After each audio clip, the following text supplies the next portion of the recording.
और चलिए अब तस्वीर आपको दिखाएंगे लखनऊ से, जहां उत्तर प्रदेश में योगी कैबिनेट की बैठक संपन्न हुई, पूरी हुई और अध्यक्षता के बाद योगी की अध्यक्षता के बाद 13 अहम प्रस्ताव जिन पर मोहर लगी। क्या कुछ हुआ बैठक में, जानकारी देते हैं। 2021 में उत्तर प्रदेश डाटा सेंटर नीति आई थी।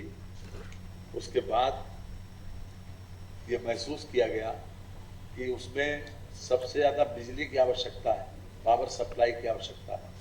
तो एक ग्रिड से बिजली, एक तरफ से बिजली अभी तक जो सप्लाई होती थी वो पर्याप्त नहीं मानी गई। तो ये सोचा गया कि दूसरी तरफ से भी बिजली, यानी कि 2 कनेक्शन उसके पास हो, ताकि 24 घंटे बिजली उसको मिले विदाउट इंटरप्शन। इस वजह से आज ये संशोधन आया गया है। इसमें जो दूसरे जो 2 तरीके से बिजली उसको मिलेगी, 2 ग्रिड से या फिर 2 कनेक्शन से मिलेगी, तो जो सबसे कम बिल जिसका आएगा 2 में से, वो सरकार सब्सिडी के रूप में उनको फीड करेगी। यही संशोधन इसमें आया। इसमें खास तौर से 2-3 बातें और जानकारी दे दें आपको कि 7 नवंबर 2022 द्वारा उत्तर प्रदेश डाटा सेंटर प्रथम संशोधन नीति 21 अधिसूचित की गई थी। राज्य में 900 मेगावाट डाटा सेंटर उद्योग विकसित किए जाने, राज्य में 30,000 करोड़ रुपए के निवेश और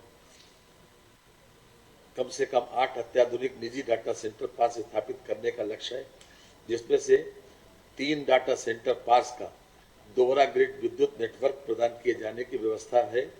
इसमें उत्तर प्रदेश डाटा सेंटर प्रथम संशोधन 2021 में सूचना के पश्चात राज्य में स्थापित प्रथम 8 डाटा सेंटर पार्क का दोहरा ग्रिड विद्युत नेटवर्क प्रदान किए जाने की व्यवस्था है।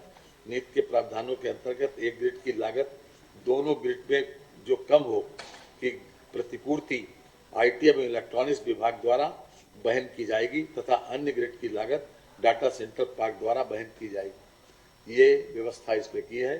चूंकि ये छूट की बात थी, इसलिए मंत्रिपरिषद के समक्ष प्रस्ताव लाया गया।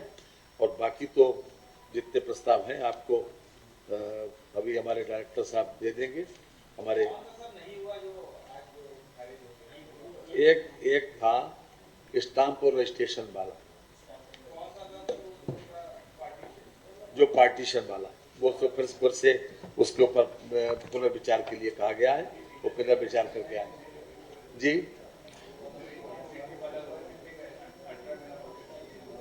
वो मिल जाएगा आपको, उसका अमाउंट उसका वो नहीं, वो आपको मिल जाएगा।